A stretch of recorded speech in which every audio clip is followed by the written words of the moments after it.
We advise using good electric toothbrush like a Philips Sonicare for the best cleaning and for minimizing staining, and also good interdental cleaning with either floss or TP brushes.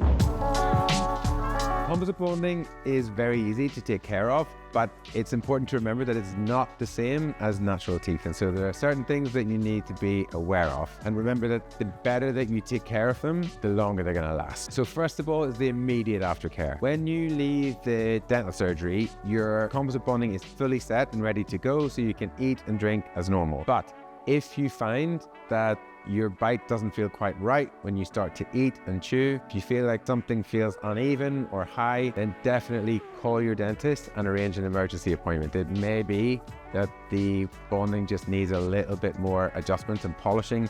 Make sure that you don't chip it or break it, and to avoid any discomfort. If your dentist has made you a night guard to wear at night and has advised you to wear this to protect the composite bonding, then definitely get into the habit of doing this immediately and doing it every night. This will make a huge difference in terms of how long the composite bonding lasts. Daily hygiene routine. We advise using good electric toothbrush like a Philips Sonicare for the best cleaning and for minimizing staining, and also good interdental cleaning with either floss or TP brushes. Whitening toothpastes are really good for keeping staining and discoloration to a minimum, but remember that they do tend to be a little bit more abrasive than regular toothpaste. And so if you're someone who suffers from sensitive teeth, you might want to discuss this with your dentist or hygienist, as whitening toothpaste might not be right for you to avoid. The most important thing to avoid with composite bonding is anything that can chip natural teeth. So I'm talking very hard or brittle things, especially the most common thing is nails. Don't ever bite your nails with composite bonding, and avoid things like biting pens or plastic or metal or opening bottles. Anything like that will tend to cause more damage to the composite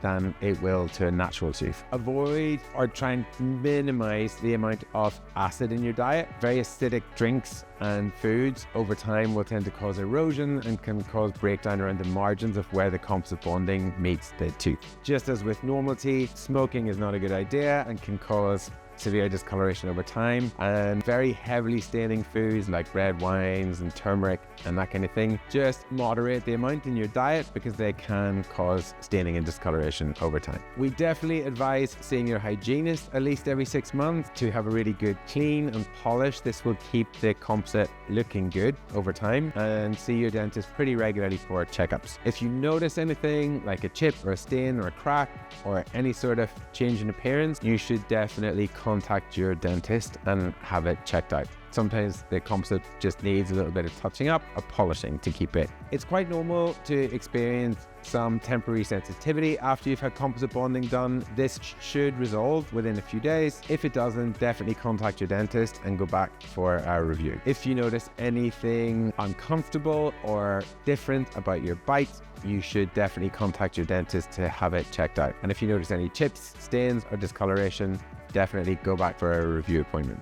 With good composite bonding, you can eat things like crunchy vegetables, crunchy bread, that kind of thing is absolutely fine. But the things to avoid are things that can damage teeth. So avoid biting into things like ice cubes, jaw breakers or hard-boiled sweets. Anything that's really hard and brittle can tend to damage the composite bonding. The settling time after composite bonding is usually pretty minimal. Most of the time, there isn't any at all, but you may get some sensitivity, or you might get some altered sensation in your bite when you chew. Anything that's causing you concern, or that feels like it's not improving or settling within a few days, definitely give your dentist a call and come back for a review appointment. You can brush and floss and eat and drink immediately. The composite is completely set and hardened by the time you leave the dentist, so you can treat them as normal straight away. The thing that tends to damage composite bonding or weaken it the most is grinding or clenching at nighttime. Depending on how extensive your composite bonding is and where it is, your dentist may advise you to wear a night guard every night, even if you've never worn one before, to protect the composite bonding. If this is the case, definitely get into the habit of wearing this all the time. It is possible to get decay under composite bonding. The composite bonding will not make it more likely, but it won't prevent it from happening either. You should, as always, still attend with your dentist for regular checkups and x-rays to make sure that any decay is identified and treated before it becomes a serious problem. One of the lovely things about composite bonding is that it is completely reversible. There's no drilling usually involved and no damage to your own tooth structure. This means that if for any reason you change your mind and either want to go back to the way your teeth used to be, or you want to change the composite bonding, or for example, you decide that you want to have orthodontic treatment done, we can remove all of the existing composite bonding and go back to where you were before it was done. This just needs to be done very carefully by a dentist who's experienced in this kind of treatment. Coke is a pretty terrible idea